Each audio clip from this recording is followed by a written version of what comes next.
Very good morning, welcome to focus. బయటికి వెళ్తే మాడు పగలే ఎండలు, ఉక్కపోతతో ఉక్కిరి బిక్కిరి అయిపోతున్నాం. నిప్పుల కొలిమిలా దేశం కనిపిస్తోంది, అగ్నిగుండంలా ఢిల్లీ కనిపిస్తోంది, మక్కాలో మండిపోతోంది. హీట్ వేవ్స్ తో అమెరికా అల్లాడిపోతోంది. కాలం కాని కాలంలో ఎప్పుడూ లేనంతగా ఈ ఎండలెందుకు? చినుకుల్లో తడవాల్సిన టైంలో ఇందుకీ పరిస్థితి. భూమి మీద అసలేం జరుగుతోంది? మాడు పగిలే ఎండలు భయపెడుతున్నాయి, హీట్ వేవ్స్ హడలెత్తిస్తున్నాయి. ఉత్తర భారతం ఉడికిపోతోంది, ఉక్కపోత ఉక్కిరి బిక్కిరి చేస్తోంది. సన్ స్ట్రోక్ కు ఢిల్లీలో జనం పిట్టల్లా రాలిపోతున్నారు. వారంలోనే 200 మంది చనిపోయారు. డెడ్లీ హీట్ వేవ్స్ ఇంకెన్ని రోజులుంటాయి? వానాకాలంలో రికార్డు స్థాయి టెంపరేచర్స్ కు కారణాలేంటి? బయటికెళ్తే మాడు పగిలే ఎండలు, ఉక్కపోతతో ఉక్కిరి బిక్కిరి, నిప్పుల కొలిమిలా దేశం. వానాకాలం వచ్చేసింది, కానీ ఎండలు దంచి కొడుతూనే ఉన్నాయి. బయట అడుగు పెట్టాలంటే భయపడాల్సి వస్తోంది. ఉక్కబోత ఉక్కిరి పిక్కిరి చేస్తోంది. డెడ్లీ హీట్ వేవ్స్ తల్లడిల్లేలా చేస్తున్నాయి. బయటికి వెళ్లలేక, ఇంట్లో ఉండలేక నరకం కనిపిస్తోంది. చినుకుల్లో తడవాల్సిన సమయంలో సన్ స్ట్రోక్ షాక్ ఇస్తోంది. దేశవ్యాప్తంగా ఎండలు మండిపోతున్నాయి. కొన్ని ప్రాంతాల్లో అప్పుడప్పుడు వర్షాలు కురిసినా ఆ తర్వాత ప్రచండ భానుడు ప్రతాపం చూపిస్తూనే ఉన్నాడు. ఈసారి అనుకున్న సమయానికే రుతుపవనాలు వచ్చాయి. జూన్ 1 నుంచి నైరుతి రుతుపవనాలు దేశమంతా మెల్లమెల్లగా విస్తరించాయి. కానీ వర్షం జాడలేదు, చిరుజల్లుల ఊసే లేదు. కనీసం ఆకాశంలో మేఘాలు చూద్దామన్నా కనిపించడం లేదు. కంటిన్యూగా సూర్య 45 అంటూ సుర్రుమనిపిస్తున్నాడు. ఎండాకాలంలో వానలు కుమ్మేశాయి, చలికాలంలో ఎండలు దంచికొట్టాయి, వర్షాలు ముంచెత్తాయి. ఇప్పుడు వానాకాలంలో మాడు పగిలే ఎండలు మంటెక్కిస్తున్నాయి. ఎందుకీ విచిత్ర పరిస్థితి? కాలం గాని కాలంలో సూర్యుడు మండిపోతున్నాడు. ఋతుపవనాలు చురుగ్గా కదులుతున్నా భరించలేని ఉక్కపోత ఉసూరుమనిపిస్తోంది. కొన్ని ప్రాంతాల్లో ఏసీలు వేసినా ఎండను తట్టుకోలేని పరిస్థితి ఉంది. ఇంకొన్ని ప్రాంతాల్లో వర్షాలు కురుస్తున్నా ఆ తర్వాత మళ్లీ మామూలుగానే సన్ స్ట్రోక్ తడాఖా చూపుతోంది. ఢిల్లీలో ఎన్నడూ లేనంతగా హీట్ వేవ్స్ చంపేస్తున్నాయి. రికార్డు స్థాయిలో ఉష్ణోగ్రతలు నమోదవుతున్నాయి. పగలే కాదు, రాత్రిపూట సెగలు రేగుతున్నాయి. సగటు కనిష్ట ఉష్ణోగ్రత 35 డిగ్రీలకు తగ్గడం లేదు. పగటిపూట టెంపరేచర్లు 45 నుంచి 50 డిగ్రీల వరకు నమోదవుతున్నాయి. కొన్ని ప్రాంతాల్లో 1-2 రోజులు 50 డిగ్రీలు క్రాస్ అయ్యాయి. ఎండలకు తట్టుకోలేక జనం తల్లడిల్లుతున్నారు. సన్ స్ట్రోక్తో జనం పిట్టల్లా రాలిపోతున్నారు. ఢిల్లీలో ఇప్పటిదాకా దాదాపు 200 మంది వడదెబ్బతో ప్రాణాలు వదిలారు. ఒక్క వారంలోనే ఈ సంఖ్య నమోదైంది. గత 5 ఏళ్లలో నమోదైన అత్యధిక మరణాలు ఇవే. హీట్ స్ట్రోక్ కారణంగా రోజుకు 10 మందికి పైగా మరణిస్తున్నారు. సన్ స్ట్రోక్తో మరణించిన వ్యక్తుల్లో క్లెయిమ్ చేయని మృతదేహాల్లో 80% మంది నిరాశ్రయులని ఓ ఎన్జీఓ సంస్థ తెలిపింది. కొన్ని రోజులుగా ఉత్తర భారతదేశం అగ్నిగుండంలా మారింది. ఢిల్లీ సహా పంజాబ్, హర్యానా, చండీగఢ్, ఉత్తరప్రదేశ్, రాజస్థాన్ రాష్ట్రాల్లో భానుడు విశ్వరూపం చూపిస్తున్నాడు. పగటి ఉష్ణోగ్రతలు 43 నుంచి 45 డిగ్రీల సెల్సియస్ మధ్య నమోదవుతున్నాయి.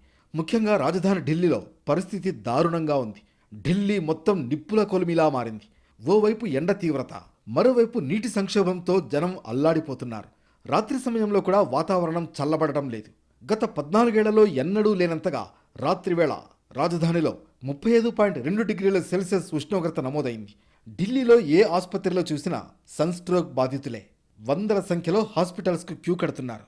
వీరి కోసం ప్రత్యేక యూనిట్లు కూడా ఏర్పాటు చేశారు. దేశ రాజధానిలో గత కొన్ని రోజుల్లో 52 డిగ్రీల టెంపరేచర్ నమోదైంది. గురువారం రాత్రి ఉష్ణోగ్రత కూడా 38 డిగ్రీల సెల్సియస్గా రికార్డైంది. 1964లో ఈ స్థాయి ఉష్ణోగ్రత నమోదైంది. ఇప్పుడు అంతకంటే 0.3 తక్కువగా ఉంది. బుధవారం 35.2, మంగళవారం 34.7 డిగ్రీల సెల్సియస్ కనిష్ట ఉష్ణోగ్రతలు రికార్డయ్యాయి. ఉత్తర భారతదేశంలో వేడిగాలులతో బాధపడుతున్న వారి సంఖ్య పెరిగింది. 310 మంది ప్రభుత్వాసుపత్రుల్లో చేరారు. 112 మంది డిశ్చార్జ్ అయ్యారు. 118 మంది ఇప్పటికీ అడ్మిట్లోనే ఉన్నారు. ఈ సంఖ్య రోజురోజుకు పెరుగుతూనే ఉంది. యూపీలో ఓ కానిస్టేబుల్ సన్ స్ట్రోక్తో ప్రాణాలు విడిచాడు. సన్ స్ట్రోక్ సంబంధిత మరణాలతో ఢిల్లీలోని ప్రధాన శ్మశాన వాటిక నిగంబోధ్ ఘాట్లో సామూహిక అంత్యక్రియలు పెరిగాయి. కోవిడ్ తర్వాత ఇక్కడ సామూహిక అంత్యక్రియలు పెరగడం ఆందోళన కలిగిస్తోంది. అయితే ఆ మరణాలన్నింటికీ వడగాల్పులే కారణమా అనేదాన్ని మాత్రం అధికారులు నిర్ధారించలేదు. బుధవారం ఒక్కరోజే నిగంబోధ్ ఘాట్లో 142 మృతదేహాలకు అంత్యక్రియలు నిర్వహించారు. ఇది రోజువారీ జరిగే 50-60 మృతదేహాల కంటే 136% అధికమని శ్మశాన వాటిక నిర్వాహకులు చెబుతున్నారు. కోవిడ్ సమయంలో ఒక్క రోజులో నిగంబోధ్లో 253 శవాలను ఖననం చేయడం జరిగిందని, ఆ తర్వాత ఇదే అధికమని అధికారులు అంటున్నారు. గురువారం కూడా 97 మృతదేహాలకు అంత్యక్రియలు చేశారు. ఈ నెల 30 వరకు ఎండలు ఇలాగే ఉంటాయని ఐఎండీ తెలిపింది. ఢిల్లీతో పాటు హర్యానా, పంజాబ్లో ఉష్ణోగ్రతలు పెరుగుతాయని చెప్పింది. ఉత్తర భారతంలో ఇప్పటిదాకా ఉన్న రెడ్ అలర్ట్ని ఆరెంజ్ అలర్ట్గా మార్చింది వాతావరణ శాఖ. ఎండలకు తోడు ఢిల్లీలో నీటి కొరత ఆందోళన కలిగిస్తోంది. దాహం తీర్చుకునేందుకు నీళ్లు లేక ప్రజలు నానా అవస్థలు పడుతున్నారు. సమస్యను తీర్చాల్సిన కేంద్ర రాష్ట్ర ప్రభుత్వాలు పరస్పరం విమర్శలు చేసుకుంటున్నాయి. నీటి కష్టాలకు మీరంటే మీరు కారణమని తిట్టుకుంటున్నాయి. ఢిల్లీ వాసులు కొన్నేళ్లుగా నరకం చూస్తున్నారు. కాలాలతో సంబంధం లేకుండా ఎండలు, వానలు, చలి రాజధాని వాసులకు కంటి మీద కునుకు లేకుండా చేస్తున్నాయి. దీనికి తోడు ఎప్పుడూ ఉండే పొల్యూషన్ ఊపిరి తీసుకోనివ్వడం లేదు. ఢిల్లీలో నివాసం అంటేనే నిలువెల్లా వణుకు పుట్టేలా పరిస్థితులు తయారయ్యాయి. ఇప్పుడు విచిత్ర వాతావరణం కలవరపెడుతోంది. ఠారెస్తున్న ఎండలకు అసాధారణ ఉష్ణోగ్రతలు నమోదవుతున్నాయి. తీవ్రమైన ఎండ, ఉక్కపోతతో ప్రజలు అల్లాడుతున్నారు. ఓవైపు భానుడి ప్రతాపం, మరోవైపు నీటి సంక్షోభం ఢిల్లీ వాసుల్ని పీడిస్తున్నాయి. హీట్ స్ట్రోక్ కేసుల్లో మరణాల రేటు దాదాపు 60-70% ఎక్కువగా ఉందని వైద్యాధికారులు చెప్పారు. రోగులలో చాలామంది వలస కూలీలే ఉన్నట్లు తెలిపారు. అధికంగా 60 ఏళ్లు పైబడిన వారే ఉన్నారని చెప్పారు. హీట్ స్ట్రోక్పై అవగాహన కల్పించాల్సిన అవసరం ఉందంటున్నారు. కొన్ని దశాబ్దాలుగా ఎన్నడూ లేని వింత పరిస్థితులు, విభిన్నమైన ప్రకృతి వైపరీత్యాలు తలెత్తుతున్నాయి. ఉదయం 6-7 గంటల నుంచే ఢిల్లీలో ఎండ తీవ్రత కనిపిస్తోంది. ఇళ్ల నుంచి బయటకు రావడానికి జంకుతున్నారు. ఇలాంటి ఎండలు ఎప్పుడూ చూడలేదని స్థానికులు చెబుతున్నారు. కొన్ని వారాలుగా కొనసాగుతున్న హీట్ వేవ్స్తో కరెంటు వినియోగం ఒక్కసారిగా పెరిగిపోయింది. ఢిల్లీలో గరిష్ట విద్యుత్ డిమాండ్ బుధవారం 8,656 మెగావాట్ల ఆల్ టైమ్ హైకి చేరింది. మంగళవారం గరిష్ట విద్యుత్ డిమాండ్ 8,647 మెగావాట్లుగా నమోదైంది. మిగతా రోజుల్లో వీటికి కొంచెం అటు ఇటుగా నమోదవుతోంది. మండిపోతున్న ఎండలతో భారత్ అలర్ట్ అయింది. మధ్యాహ్నం 12 నుంచి 3 గంటల మధ్యలో ఎండలో బయటకు వెళ్లకుండా ఉండాలని సూచించింది వెదర్ డిపార్ట్మెంట్. తగినంత నీరు తాగాలని, శ్రమతో కూడిన పనులకు దూరంగా ఉండాలని కోరింది.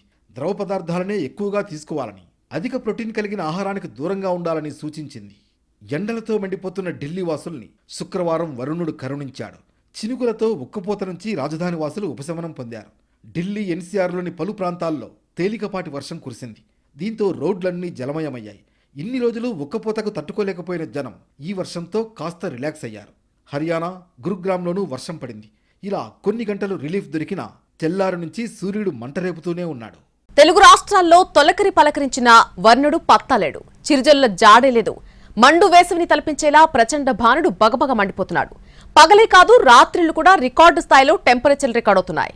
ఉక్కిరి బిక్కిరి చేస్తున్న ఉక్కపోతతో ఫ్యాన్లు, కూలర్లు, ఏసీలు 24 అవర్స్ రన్ చేయాల్సిన పరిస్థితులున్నాయి. సూర్యప్రతాపాన్ని వర్ణుడు అడ్డుకునేదెప్పుడు? వాతావరణ శాఖ ఏం చెబుతోంది? తెలుగు రాష్ట్రాల్లోనూ విచిత్ర వాతావరణ పరిస్థితులే ఉన్నాయి. నైరుతి రుతుపవనాలు ఇంకా పూర్తిగా వ్యాపించలేదు. దీంతో కొన్ని రోజులుగా ఎండలు మండుతున్నాయి. రాత్రిపూట కనిష్ట ఉష్ణోగ్రతలు ఎక్కువగా నమోదవుతున్నాయి. ఏపీలో భిన్నమైన వాతావరణం ఉంది. కొన్ని ప్రాంతాల్లో అడపాదడపా వానలు పడుతుంటే మరికొన్ని చోట్ల ఎండ, ఉక్కపోత తీవ్రత కనిపిస్తోంది. మరోవైపు నైరుతి రుతుపవనాల వేగం తగ్గింది. ఉత్తరాంధ్రలో ఉన్న 2 జిల్లాలు తప్ప దక్షిణ భారతదేశం మొత్తం విస్తరించాయంటున్నారు వాతావరణ శాఖ అధికారులు.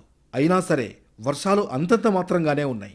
ఇప్పటికీ వేసవికాలం మాదిరిగా ఎండలు, వడగాలులు కొనసాగుతున్నాయి. దీంతో జనాలు అల్లాడిపోతున్నారు. పడమర గాలులతో ఏపీ వేడెక్కింది. ఉదయం నుంచే మాడు పగిలే ఎండతో మండిపోతోంది. దీనికి తోడు ఉక్కపోత ఎక్కువ కావడంతో ప్రజలు ఉక్కిరి బిక్కిరవుతున్నారు. ఉదయం 8 గంటలకే ఎండ సుర్రుమనిపిస్తోంది. 10 గంటల తర్వాత వాతావరణం నిప్పుల కొలిమిలా మారుతోంది. మధ్యాహ్నం 12 నుంచి 3 గంటల వరకు ఎండ తీవ్రతకు ఉడికిపోతోంది. ప్రజలు బయటికి రావడానికి కూడా భయపడుతున్నారు. మండు వేసవిలో మాదిరి వేడిగాలులు కొనసాగడంతో రాత్రైనా వేడి తగ్గడం లేదు. కొద్ది రోజులుగా ఎండలు, వేడిగాలులు కొనసాగుతున్నాయి. ఋతుపవనాలు వచ్చి 10 రోజులైనా చల్లని గాలుల జాడలేదు. పడమర గాలులు కొనసాగడంతో సముద్ర తీర ప్రాంతంలో కూడా వేడి వాతావరణం నెలకొంటోంది. గురువారం విశాఖ ఎయిర్పోర్ట్లో 39.4 డిగ్రీల గరిష్ట ఉష్ణోగ్రత నమోదైంది. ఇది సాధారణం కంటే 5 డిగ్రీలు ఎక్కువ. గరిష్ట ఉష్ణోగ్రతలే కాకుండా కనిష్ట ఉష్ణోగ్రతలు కూడా సాధారణం కంటే 3 నుంచి 5 డిగ్రీలు ఎక్కువగా నమోదవుతున్నాయి. పగలే కాకుండా రాత్రిపూట వాతావరణం కూడా వేడిగా ఉంటోంది. రాత్రి ఉష్ణోగ్రతలు పెరగడం ప్రజల ఆరోగ్యాలపై తీవ్ర ప్రభావం చూపుతుంది. రాత్రింబవళ్లు ఏసీల వినియోగం, నగరం కాంక్రీట్ జంగిల్గా మారడం, కాలుష్యం పెరుగుదల వల్ల జూన్లో వర్షాలు బదులు ఎండలు కొనసాగుతున్నాయని నిపుణులు ఆందోళన వ్యక్తం చేశారు. ప్రస్తుతం వాతావరణ అనిశ్చితితో అడపాదడపా వర్షాలు కురుస్తున్నాయి తప్ప ఋతుపవనాల ప్రభావంతో కాదని వాతావరణాధికారులు చెబుతున్నారు.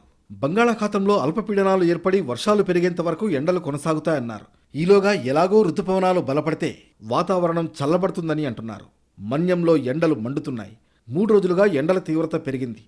మాడుగులలో 31.2 డిగ్రీల సెల్సియస్ గరిష్ట ఉష్ణోగ్రత నమోదైంది.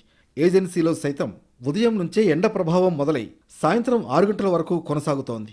మధ్యాహ్నం వేళల్లో రోడ్లపై సంచరించేందుకు జనం, వాహన చోదకులు సైతం ఇబ్బంది పడుతున్నారు. దీంతో మధ్యాహ్న సమయాల్లో ప్రధాన రోడ్లు సైతం నిర్మానుష్యంగానే ఉంటున్నాయి. తాజా వేడి వాతావరణానికి ఏజెన్సీ వాసులు ఉక్కిరిబిక్కిరవుతున్నారు. వాస్తవానికి ఇటీవల కాలంలో నైరుతి రుతుపవనాల ప్రభావంతో అక్కడక్కడా వర్షాలు కురుస్తుండడంతో ఎండ ప్రభావం తగ్గి వాతావరణం కాస్త చల్లబడింది. అయితే నైరుతి ప్రభావం తగ్గడంతో గత 3 రోజులుగా ఎండ ప్రభావం తీవ్రమైంది. రుతుపవనాల ప్రభావంతో వర్షాలు పడాల్సింది పోయి వేసవి కాలంలా క్యుములోనింబస్ మేఘాలు ఆవరించి కొన్ని జిల్లాల్లో అక్కడక్కడ మాత్రమే ఒక మోస్తరు వర్షం పడుతోంది. ఆ తర్వాత మళ్లీ ఎండ తీవ్రత ఉక్కపోతా ఉంటున్నాయి. రాష్ట్రంలో వాతావరణం చల్లబడడం లేదు, ఇంకా వేడెక్కుతోంది. వానాకాలం కూడా కూలర్లు, ఏసీలు వాడాల్సి వస్తోందని జనం అంటున్నారు. ఎప్పుడూ ఇలాంటి వాతావరణం చూడలేదని చెబుతున్నారు. తెలుగు రాష్ట్రాల్లో నైరుతి రుతుపవనాలు ఇంకా పూర్తిగా వ్యాపించలేదు. దీంతో 2-3 రోజులుగా ఎండలు మండుతున్నాయి. మరో 2 రోజుల్లో నైరుతి రుతుపవనాలు పూర్తిగా వ్యాపించే అవకాశం ఉందని వాతావరణ శాఖ తెలిపింది. సముద్ర మట్టానికి 3.1 కిలోమీటర్ల ఎత్తులో కోస్తా ఆంధ్రప్రదేశ్ కానుకుని పశ్చిమ మధ్య బంగాళాఖాతంపై ఉపరితల ఆవర్తనం వ్యాపించి ఉంది. గోవా నుంచి దక్షిణ కోస్తా ఆంధ్రప్రదేశ్ వరకు సముద్ర మట్టానికి 3.1 కిలోమీటర్ల ఎత్తులో బలహీనపడ్డ తూర్పు పడమర ద్రోణి ఉంది. దీంతో ఏపీలోని పలు ప్రాంతాల్లో రాబోయే 2 రోజులు కొన్ని చోట్ల అడపాదడపా వర్షాలు కురిసినప్పటికీ ఇతర ప్రాంతాల్లో ఎండలు, వడగాలులు ఉంటాయని వాతావరణ శాఖ తెలిపింది. నైరుతి రుతుపవనాలు క్రమంగా విస్తరిస్తున్నాయి. దాదాపు వారం 10 రోజుల తర్వాత రుతుపవనాల్లో కదలిక వచ్చి ముందుకు వెళుతున్నాయి. దక్షిణ కోస్తా, రాయలసీమ జిల్లాల్లో ఈ నెల మొదటి వారంలోనే విస్తరించిన నైరుతి రుతుపవనాలు ఆ తర్వాత ఉత్తర కోస్తాకు తాకాయి. విజయనగరం వరకు వచ్చి దాదాపుగా వారం 10 రోజుల వరకు ఆగిపోయాయి. ఎందుకంటే రుతుపవనాలు మరింత ముందుకు కదిలేందుకు అనుకూల పరిస్థితులు లేవు. రుతుపవనాల కదలిక బలహీనంగా ఉంది. గత 2 రోజులుగా శ్రీకాకుళం జిల్లాలో అనుకూలమైన పరిస్థితులకు తోడు రుతుపవనాల కదలిక బలపడడంతో నైరుతి రుతుపవనాలు విదర్భ, ఒడిషా, ఆంధ్రప్రదేశ్లోనే మిగిలిన ప్రాంతాల్లో విస్తరించాయి. వాటితో పాటు పశ్చిమ బెంగాల్లోని పలు ప్రాంతాల్లో వాయువ్య బంగాళాఖాతంలోనూ విస్తరించాయి. రుతుపవనాలు ఈసారి 2-3 రోజుల ముందుగానే కేరళను తాకి ఆ తర్వాత ఏపీలోకి ప్రవేశించాయి. వర్షాలు పుష్కలంగా కురవాలి, కానీ నైరుతి బలాన్ని పుంజుకోలేదు. రుతుపవనాలు ఎంట్రీ ఇచ్చినప్పటికీ 2-3 చోట్ల మినహా ఆ స్థాయిలో వర్షాలు కురవలేదు. అరేబియా మహాసముద్రంలో రుతుపవన వేగం బలహీనంగా ఉండడంతో రుతుపవనాలు కాస్త మందగించాయి. ఇప్పుడు పరిస్థితి మారడంతో చురుగ్గా ముందుకు కదులుతున్నాయి. అయినప్పటికీ మరింత బలాన్ని పుంజుకోవాల్సి ఉందని అంటున్నారు వాతావరణ శాఖ నిపుణులు. అనూహ్య వాతావరణ పరిస్థితుల వల్ల ఏ పని చేయలేని పరిస్థితి. చెమటకు చొక్కాలు తడిసిపోతున్నాయి. దీంతో కూలీనాలీ చేసుకునే వాళ్లు నీరసించి చతికిలపడిపోతున్నారు. డీహైడ్రేషన్, వడదెబ్బల వల్ల అనారోగ్యం పాలవుతున్నారు. వాతావరణం పూర్తిగా చల్లబడే వరకు జనం అప్రమత్తంగా ఉండాలంటున్నారు వైద్యులు. ఎక్కువగా నీళ్లు తాగాలని సూచిస్తున్నారు. తెలంగాణలోనూ వెదర్ డిఫరెంట్గానే ఉంది. నైరుతి రుతుపవనాలు ప్రవేశించాయి. 1-2 సార్లే వరుణుడు ఇలా వచ్చి అలా వెళ్లిపోయాడు. అది కూడా కొన్ని ప్రాంతాల్లోనే వానపడింది. చినుకుల జాడ లేక జనం అల్లాడిపోతున్నారు. అక్కడక్కడ మోస్తరు వర్షంతో వాతావరణం మారినప్పటికీ ఉక్కపోత మాత్రం కొనసాగుతూనే ఉంది. పగలే కాదు, రాత్రి ఉష్ణోగ్రతలు ఎక్కువగా ఉంటున్నాయి. డే అండ్ నైట్ ఏసీలు, ఫ్యాన్లు నడవాల్సిన పరిస్థితి ఉంది. దీంతో విద్యుత్ వాడకం పెరిగిపోయింది. ఏసీలు వాడుతున్నందున విద్యుత్ వినియోగం ఎక్కువగానే ఉందని చెబుతున్నారు అధికారులు. ప్రస్తుతం విచిత్రమైన వాతావరణాన్ని చూస్తున్నామని వారంటున్నారు. మరోవైపు తెలంగాణలో ఎండ తీవ్రత, ఉక్కపోతతో అల్లాడుతున్న ప్రజలకు వాతావరణ శాఖ గుడ్ న్యూస్ చెప్పింది. రాష్ట్రంలో రాబోయే 2 రోజులు ఉరుములు, మెరుపులతో కూడిన వర్షాలు కురిసే అవకాశం ఉందని హైదరాబాద్ వాతావరణ కేంద్రం ప్రకటించింది. మేఘాలు ఆవరించి కొన్ని జిల్లాల్లో అక్కడక్కడ మాత్రమే ఒక మోస్తరు వర్షం పడుతుంది. ఆ తర్వాత మళ్లీ ఎండ తీవ్రత, ఉక్కపోతా ఉంటోంది. రాష్ట్రంలో వాతావరణం చల్లబడడం లేదు, ఇంకా వేడెక్కుతోంది. వానాకాలం కూడా కూలర్లు, ఏసీలు వాడాల్సి వస్తోందని జనం అంటున్నారు. ఎప్పుడూ ఇలాంటి వాతావరణం చూడలేదని చెబుతున్నారు. నైరుతి రుతుపవనాలు క్రమంగా విస్తరిస్తున్నాయి. దాదాపు వారం 10 రోజుల తర్వాత రుతుపవనాల్లో కదలిక వచ్చి ముందుకు వెళుతున్నాయి. దక్షిణ కోస్తా, రాయలసీమ జిల్లాల్లో ఈ నెల మొదటి వారంలోనే విస్తరించిన నైరుతి రుతుపవనాలు ఆ తర్వాత ఉత్తర కోస్తాకు తాకాయి. విజయనగరం వరకు వచ్చి దాదాపుగా వారం 10 రోజుల వరకు ఆగిపోయాయి. ఎందుకంటే రుతుపవనాలు మరింత ముందుకు కదిలేందుకు అనుకూల పరిస్థితులు లేవు.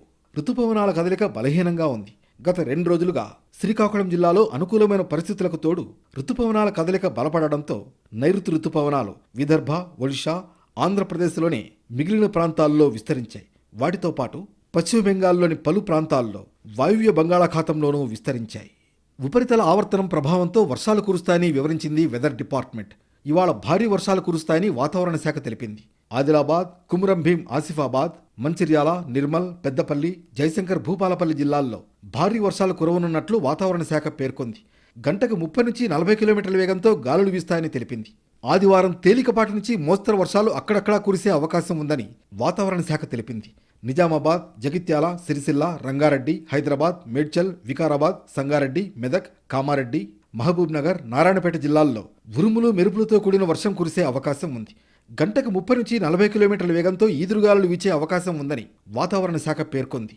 సోమవారం సిద్దిపేట, యాదాద్రి భువనగిరి, రంగారెడ్డి, హైదరాబాద్, మేడ్చల్, వికారాబాద్, మహబూబ్ నగర్, నాగర్ కర్నూల్, వనపర్తి, నారాయణపేట, గద్వాల జిల్లాల్లో తేలికపాటి నుంచి మోస్తరు వర్షాలు కురిసే అవకాశం ఉందని వాతావరణ శాఖ తెలిపింది. మొత్తానికి వానాకాలం ప్రారంభమై 20 రోజులవుతున్నా చినుకుజాడ లేకపోవడం ఆందోళన కలిగిస్తోంది. వాతావరణ శాఖ చెప్పిన వర్షాలు కురుస్తాయా, ఎండల నుంచి ఉపశమనం కలుగుతుందా అన్నది చూడాలి. కాలం కాని కాలంలో ఎండలు దంచుకొడుతున్నాయి, వరదలు ముంచెత్తుతున్నాయి, చలి చంపేస్తోంది. ఎందుకు ఈ విపత్కర పరిస్థితులు? భూమి మీద అసలేం జరుగుతోంది? గతంలో ఎన్నడూ లేనంతగా రికార్డు స్థాయి టెంపరేచర్స్ కు కారణాలేంటి? గ్లోబల్ వార్మింగ్ తోనే ఇలా జరుగుతోందా? భారత్ ఒక్కటే కాదు, ప్రపంచంలో పలు దేశాలు విచిత్ర వాతావరణాన్ని ఎదుర్కొంటున్నాయి. సౌదీ అరేబియాలో ఎండలతో మృత్యుఘోష వినిపిస్తోంది. 50 డిగ్రీల ఎండకు 1000 మంది హజ్ యాత్రికులు బలయ్యారు. ఇందులో భారతీయులు కూడా ఉన్నారు. సౌదీ అధికారులు ఎన్ని చర్యలు తీసుకుంటున్నా యాత్రికులు మాత్రం పిట్టల్లా రాలిపోతూనే ఉన్నారు. హజ్ యాత్ర ముగింపు దశకు చేరుకున్న వేళ మృత్యుఘోష వినిపిస్తోంది.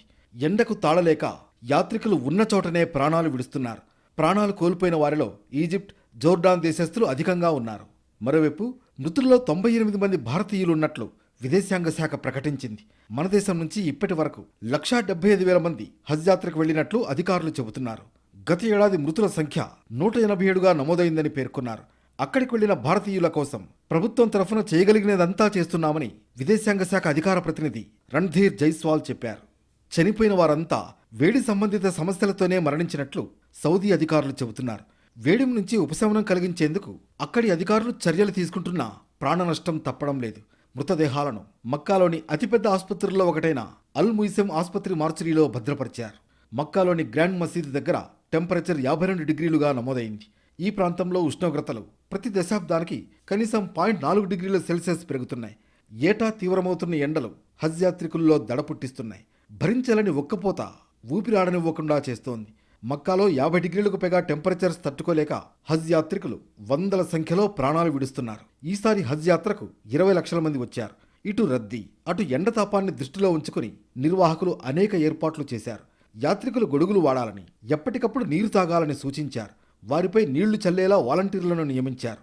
అయినప్పటికీ పెద్ద ఎత్తున మరణాలు సంభవించాయి. ఇక చనిపోయిన వారి మృతదేహాలను కుటుంబ సభ్యులకు అప్పగించేందుకు అధికారులు ఏర్పాట్లు చేస్తున్నారు. అమెరికాలోనూ ఎండలు మండిపోతున్నాయి.